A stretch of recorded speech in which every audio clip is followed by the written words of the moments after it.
Good morning, everyone. I'm Tim Crown, Chair of Black Pearl Group. I'd like to welcome shareholders and proxy holders to Black Pearl Group's special meeting of shareholders. The company secretary has confirmed the notice of meeting was sent to all shareholders and entitled persons, and that a quorum is present. I therefore declare the meeting open. I would encourage you to send through your questions as soon as you can. This will allow us to answer these questions at the appropriate time of the meeting. To ask a question, you'll need to submit Ask a Question within the online meeting platform. Type in your question and click Submit. If you encounter any issues, please call 0800-200-220.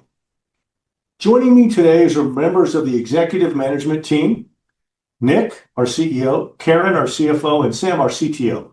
We're also joined by Matt Yates from Duncan Cottrell, our external legal advisors, and Alex Lusty of MUFG Pension and Market Services, our share registrar. Alex will read out any questions as they come in during the meeting. This meeting is being conducted online, and shareholders and proxy holders may attend and vote via the virtual platform. Proxies have been appointed for this meeting in respect of approximately 32,128,681 shares and representing 38.66% of shares on issue. The chair and any director may act as proxy, and each director intends to vote in favor of the resolution, subject to voting restrictions that apply. I'd like to thank the shareholders for their level of participation in today's meeting.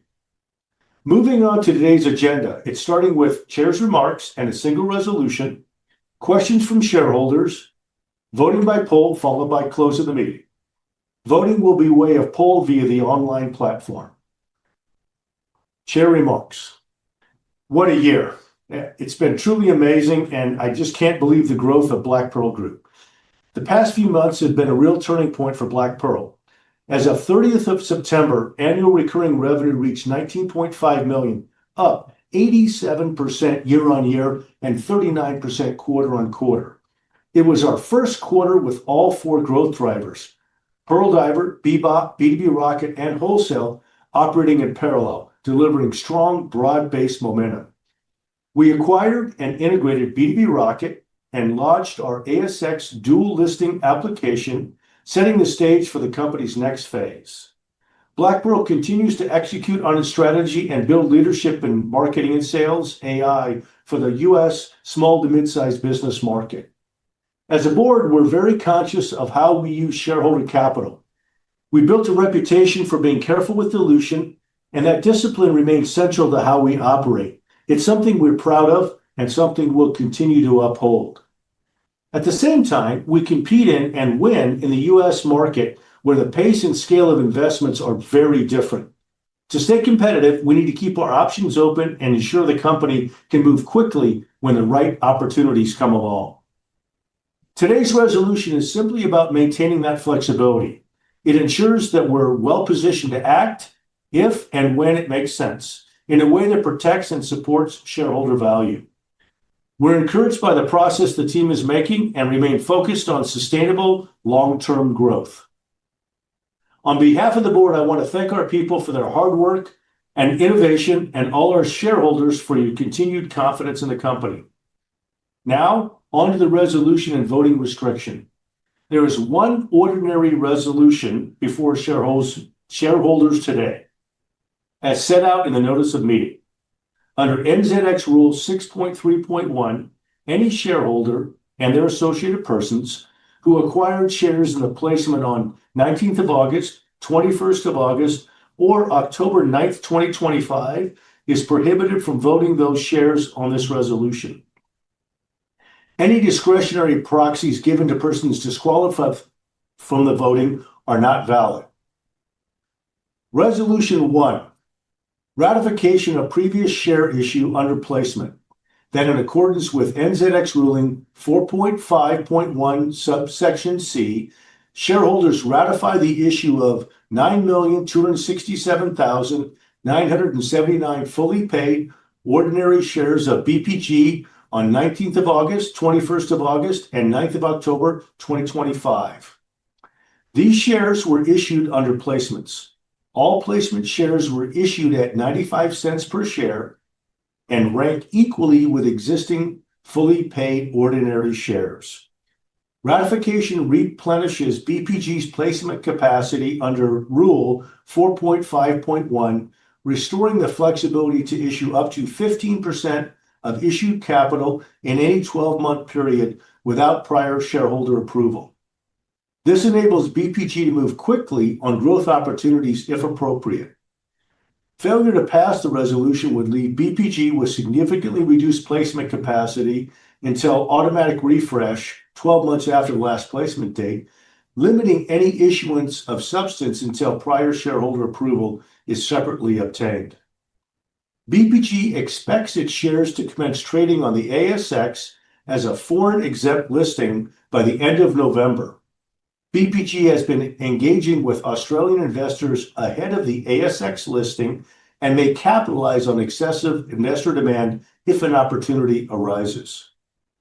Before we move to voting, we'll take questions on the resolutions.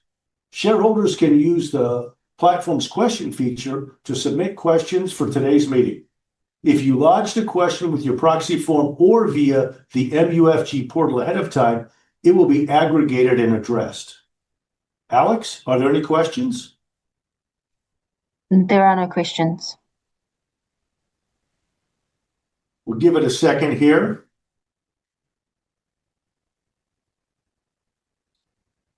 Thank you, Alex. We now open the poll on the resolution. Please record your vote for, against, or abstain via the virtual platform.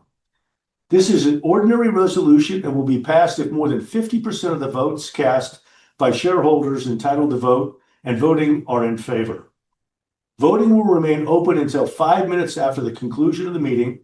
Results of the vote will be announced via the NZX.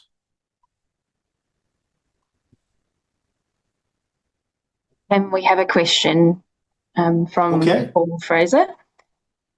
Paul asks, you indicated that you are actively working to prevent dilution, yet with every capital raise, dilution is apparent. Can you please talk to how you expect to look after existing shareholders?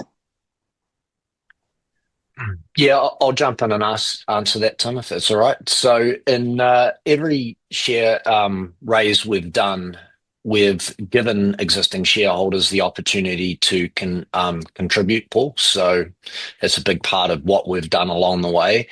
Now, obviously, with private placements coming through, they don't necessarily extend that right to all shareholders, and that's a balance that we have to look at all the time, because private placement is the most cost-effective, streamlined, easiest way of raising capital. We've recently just gone with a round which has given everyone the ability of participating at what we considered very,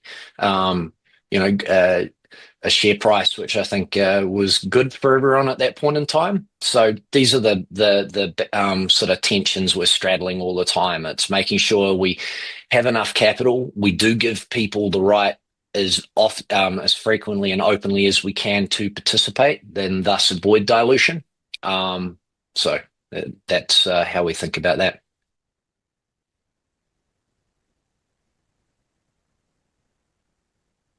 Any more questions, Alex? No further questions at this stage. Well, thank you. I think that concludes the formal business of today's meeting. On behalf of the board, thank you for your attendance and continued support. I now declare the special meeting